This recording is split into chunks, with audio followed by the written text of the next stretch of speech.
But Genesis 32, And 24, 30, yeah? yeah, so my question is just so the man was God and he lost. So how can God lose Okay, God to? bless, right? Man. This was the first UFC match, Yeah. and God lost the championship. Mm. You see, the man touched Jacob's socket, right? His yeah, yeah. And then he made Jacob crippled the rest of his life, right? Uh-huh. And that's why the Jews do not eat the meat from that area, the sinew, in honor Yeah. of Jacob. What does it tell you about the power of the man? If one touch, he can make him cripple. Yeah. Okay, I That means see. what can Yeah. he do to him? Yeah, can eat him up. Yeah. Okay, that's So good. why didn't he not eat him up? I'm going to explain it. Yeah. So he's asking about how did God lose the first UFC championship? Hmm. All right.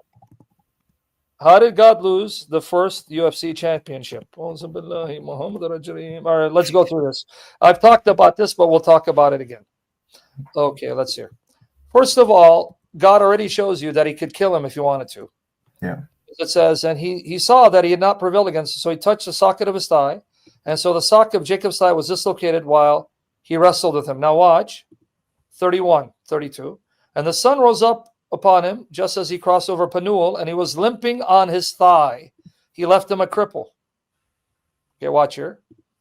Therefore, to this day, the sons of Israel did not eat the sinew of the hip, which is on the socket of the thigh, because he touched the socket of Jacob's thigh and the sinew of the hip. So right there, you're told that this man could have just killed them, snapped them with one touch. Once now, what if he touched his neck? What would he have done to him? Send him to Abraham. Exactly. Now, why did he lose? Because I'm going to give you the picture. You have a son, and you wrestle your son. You don't Hmm. make it too easy for him, but not too hard. And you make sure that he earns it. You make him sweat and fight until he pins you, Hmm. because you want to teach your son a lesson, right? You want to help your Hmm. son. You want to train your son. You want to discipline your son. You want to strengthen your son, correct? Hmm.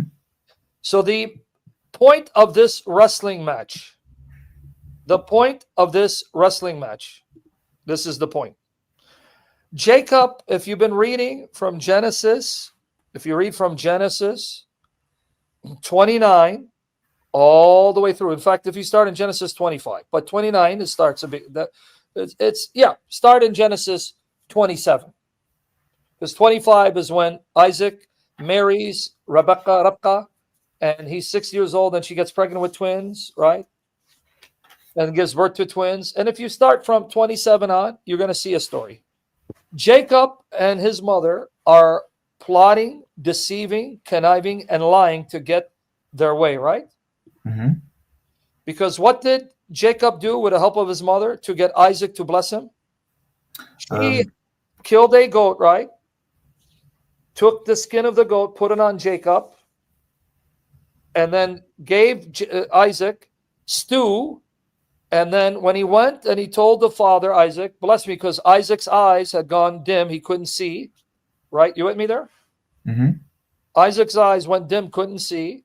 When he went there, he touched him. He goes, the hair is Esau, but the voice is Jacob. Because Jacob pretended to be someone he's not. He goes, bless me, father. And he blessed him because Isaac loved Esau more than he loved Jacob. But Rebekah loved Jacob more than she loved Esau. Who was Rebekah's favorite? Jacob. Uh, Jacob. Who was Isaac's favorite? Esau. Now, Esau was like a warrior, a hunter, man's man. So he told Esau, go and fetch me some stew. So that means Esau went hunting in order to get an animal in order to make stew for his father, right? Hmm. During that time, Rabka helped Jacob make stew and put goat hair on him to deceive Isaac into thinking this is Jacob. So he blessed him and gave him the blessing of the firstborn. Listen, Esau comes and Isaac's like, who is this? He goes, it's me, Esau. How can it be you? You're already here. What do you mean? Oh man, your brother came and pretended to be you, and I gave him the blessing. And he started crying. You gave him the blessing of the firstborn? Bless me. He goes, yes, I can't revoke that blessing. So too bad, so sad. I blessed your brother ahead of you, and you will now serve him, meaning your descendants will be a servant to Jacob's descendant. And Esau was angry and swore to murder Jacob. You guys listening to the background? I got to give you the background. May the Spirit help me recall the facts perfectly, destroy all error and sin in me, and protect me to give you the truth, and we live it. Glory to the Father and the Spirit. So everyone with me so far? Jacob is now afraid. He has to take off. He flees. So Rabta sends him to her brother's house, Laban. I got to give you the history now, right? You guys okay with this? I got to give you a Bible lesson. So you got to understand the background. Jacob ends up at his mother's brother's home. Laban is his uncle from his mother's side. Rabka, Laban are brother, sister. So he starts working for Laban. Laban turns out to be a conniver and deceiver who cheats Jacob out of his wages. So you see, the principle in the Bible is called reaping what you sow. What you plant, you're going to get back, right? Mm-hmm. Same measure you use will be used against you, right? Mm-hmm. So Rabka and Jacob deceived Isaac. Now Jacob is going to find a deceiver who makes him look humble. Someone who's now going to deceive the deceiver, right? Mm-hmm. Because he made a deal with Laban because he had two daughters, Leah and Rachel. Leah and Rachel. So he fell in love with Rachel because it says, if you read the scripture, Genesis 29 and 30, it says that Leah's eyes were not that fair. She wasn't as pretty as her younger sister. Rachel was beautiful, and Jacob was in love with Rachel. Oh, she was the Monica Bellucci, Kim Kardashian of her day. You with me there? Mm-hmm. You know Monica Bellucci? No. Good. Don't see her because then you're going to have to go to confession. You know Kim Kardashian before she had plastic surgery? No. Good. Don't see her because you're going to have to go to confessions. Keep your eyes pure and virginal. Anyway, so Rachel was the Monica Bellucci. He was in love with her. So he told Laban, I want to marry her, my cousin. He goes, okay, you have to work for me for 7 years. So he worked 7 years, and it says Jacob was so in love with Rachel that the 7 years seemed like a day. That's how fast the time went, because he's thinking, I'm going to have Rachel. I'm going to have Rachel. So they celebrate for a week, wedding banquet. That time they celebrate 7 days. Ha, hoo, he. Then he goes into the tent. And brother, remember, there is no electricity. There is no lights. You go into the tent, it's pitch dark. So then guess what Laban does, that sneak? You know what he does? You You know tell what me. he does? He sends Leah, not Rachel, the older sister.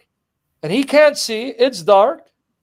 And like when Rabka saw Isaac, it says she put on a veil. So it's dark, no light. She comes in. Time to make some babies. Yeah, baby. So she goes into the tent. He sleeps with her. He gets up in the morning. And then you hear a scream from Padan Aram all the way to South America. That's how loud he screamed. Ah! It turns out it's Leah. And now he's shocked and angry. Why did you do this to me? Why did you deceive me? I worked 7 years for Rachel. He says, well, it's not our custom to marry off the younger daughter before the older one. So he says, I'll give you Rachel, but you have to work for me for another 7 years. So you see what God is teaching you? Mm-hmm. You reap what you sow. If you plant, you get back what you plant. So if you're planting deception, guess what's going to come back to you? Deception. If you deceive people, guess what's going to happen to you? You'll be deceived. Because there's always someone who's going to be a bigger deceiver than you, a bigger cheater than you, and smarter than you, and manipulate you, right? So Laban turned out to be an even bigger cheat and conniver than his nephew. So now he works for 14 years because he got an extra woman he didn't want. But I'm going to now, when I finish answering the question, I'm going to show you the heart of God for Leah. I'm going to show you how beautiful God is, how fair God is, how merciful God is. So I'm going to get there. So then Laban cheats him out of his wages. He's making deals with him where Laban gets more of the flock and Jacob gets less of the flock. So he's cheating him. So Jacob one night decides to escape. So he takes his 2 wives and their maidservants, because he was having sex with 4 women. The guy was busy. They had no TV back then. So, all he had to do was just when he's finished working, jump in bed with whatever he wanted. 4 women, from these 4 women, he had 12 sons. So he takes off running. Laban chases after him. But God warns Laban not to mess with him, not to harm with him. So what is the story? The story of Jacob is he has been running from his problems. He doesn't face his problems. He tries to find ways to get out of his problems, out of difficult circumstances. And the ways that he uses is to lie, deceive, and connive. So now God is going to teach him a lesson. Now the context. Now you want to know what the context is? You ready? Mm-hmm. Here's the context. God now appears as a man and forces him to wrestle him and teaches him, you will not be blessed by running from your problems and using trickery to escape your trials. You know when you're going to be blessed? When you stand as a man, struggle with your problems, and keep struggling until you conquer them, then you will receive the blessing. That's what he's teaching him. You got it here? Yeah. So that's why he says, let me go, because he's teaching Jacob, you do not let go until you get the blessing. You understand what he's teaching him here? Mm-hmm. Let me go. And if Jacob had let him go, he would have not received the blessing. Because when did Jacob receive the blessing? Did he receive it when his father blessed? No. He received it here when God appeared and changed his name. Yeah. No. When Isaac blessed him, God did not bless him, because God does not bless lies, deceit, trickery, and connivery. God doesn't bless that sin. That's why Jacob suffered all his life, because God was teaching him the consequence. And see, when you keep lying and conniving and you keep taking matters in your own hand and you use connivery to escape your problems, you're only going to delay the blessing, because I will not bless you in sin. I don't bless sin. I bless obedience, trust, faithfulness, holiness, and love. This does this also count for good things? It does, right?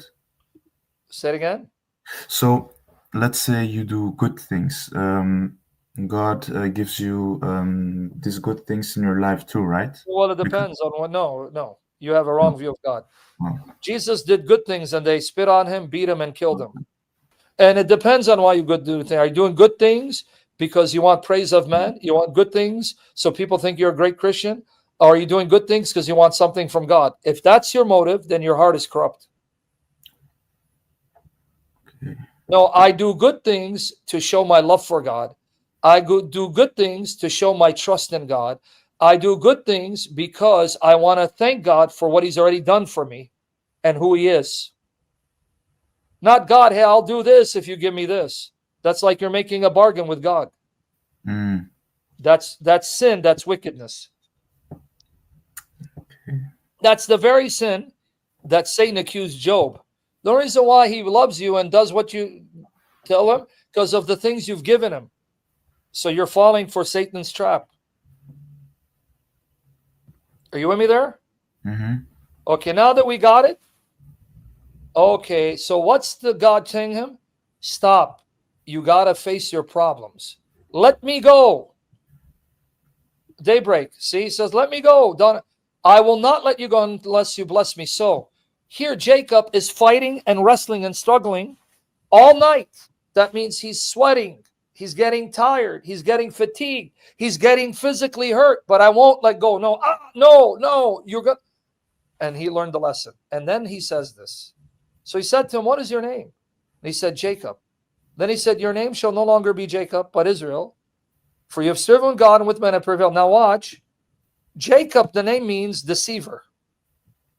He goes, Jacob, you will no longer be known as the deceiver, because I've come to change your character. Your name, Israel, means he who wrestled with God and men, struggled with God and men, and overcame his adversity in order to now conquer and rule. You will now be known as the one who has conquered in order to gain the right to rule. But now notice what he said. He goes, because you wrestled, you've striven, you struggled with God and men, and you overcame, you didn't give up. When did he wrestle with God and men and win?